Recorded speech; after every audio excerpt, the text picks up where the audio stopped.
ప్రియులారా, బాగున్నారా? దేవుని వాక్యమును క్రమంగా చదువుచున్నారా? ప్రార్థించుచున్నారా? నేటి ధ్యాన వాక్యము 25వ కీర్తన 2వ వచనం.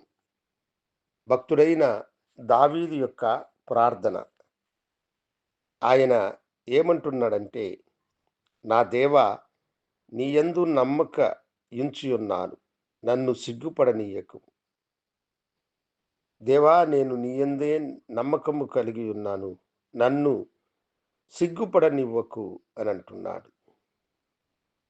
చాలాసార్లు మనుషులమైన మనము ఎందుకు సిగ్గుతో తలదించుకుంటూ ఉంటాం? మన శత్రువుల ఎదుట మనము సిగ్గుపడిపోకుండా ఉండాలని అనుకుంటూ ఉంటాం. సిగ్గుతో తలదించుకునేలాంటి కార్యము ఏదైనా జరిగినప్పుడు అది మనకు అవమానకరముగా ఉంటుంది. ఏ సమయములోనైనా, ఎవరి ఎదుటనైనా నేను సిగ్గుపడకుండా ఉండాలి. ధైర్యంతో ఉండాలి. నా శత్రువు నా మీద సంతోషించకుండా ఉండునట్లుగా అందరి ఎదుట నేను తల ఎత్తుకొనులాగున, నా దేవా, నీయందే నేను నమ్మకం ఉంచాను. నన్ను సిగ్గుపడనీయకు అని భక్తుడిక్కడ ప్రార్థన చేయుచున్నాడు. నిజముగా ఆయన జీవితంలో ఈ గొప్ప కార్యములు ఆయన రుచి చూచియున్నాడు. గొల్యాతు మీద చిన్నవాడైనటువంటి దావీదు యుద్ధము చేస్తానని బయలుదేరినప్పుడు అందరికది ఒక వింతగా అనిపించింది. ఒక మహావీరుడు, యుద్ధ విద్యలయందు నైపుణ్యము కలిగినటువంటి వాడు, చిన్న ప్రాయము నుండి యుద్ధ విద్యలయందు అభ్యాసము గాంచిన వాడు, మహాబలశాలి, అప్పటి ప్రపంచములో అంతటి బలశాలి అయిన మనుషుడు లేదు.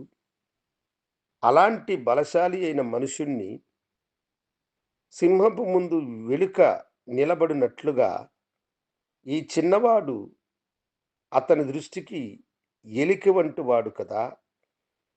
ఇతడు ఎలా ఆ బలశాలిని జయించగలుగుతాడు అని అందరూ చూస్తూ ఉన్నారు.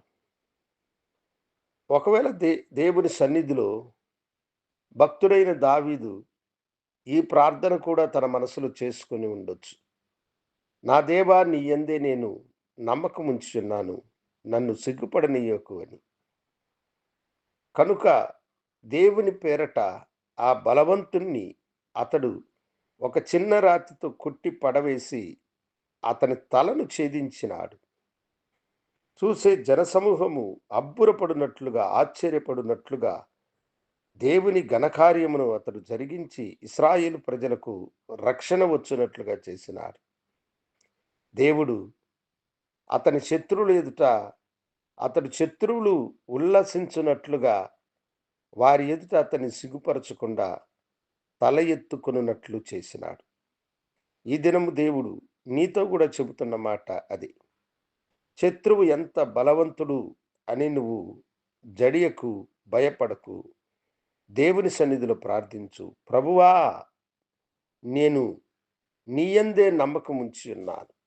నన్ను సిగ్గుపడనీయకు అని నువ్వు అడిగినప్పుడు నీ శత్రువుల ఎదుట నీవు తల ఎత్తుకొనున్నట్లుగా చేయును. నీ అవమానమునకు ప్రతిగా నీకు ఆనందమును కలుగు చేయును. మనుషుల ఎదుట దేవుడు నిన్ను గొప్ప చేసి నిన్ను ఆశీర్వదించును. అందుకొరకే ఆయన ఈ లోకానికి వచ్చి నీ కొరకు తన ప్రాణము పెట్టి తిరిగి లేచిన దేవుడు ఆయన. ప్రార్థించుకుందాం.